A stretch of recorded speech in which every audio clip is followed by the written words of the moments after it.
Jodoh dan maut memang menjadi misteri dalam kehidupan kita semua di dunia ini. Meski telah berusaha untuk bersatu, jika kematian datang, tak ada yang dapat mencegahnya.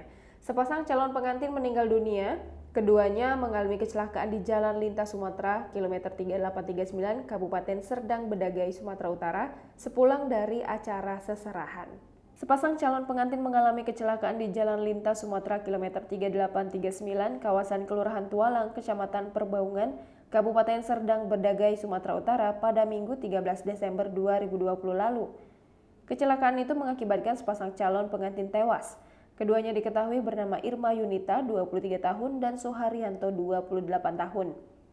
Irma dan Suharyanto tewas seusai pulang dari acara seserahan merupakan salah satu proses menjelang pernikahannya. Tidak sampai di situ saja, semua kebutuhan menjelang pernikahan juga sudah disiapkan, namun naas, nasib berkata lain.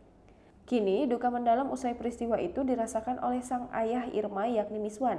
Saat ditemui di rumahnya di Desa Sejenggi, Kecamatan Perbaungan, Miswan yang akrab disapa Iwan, pedagang bandrek, sempat meneteskan air mata, menceritakan awal mula ia mendapat kabar kematian anaknya. Wisman mengetahui putri dan calon menantunya tewas di hari yang sama secara tragis.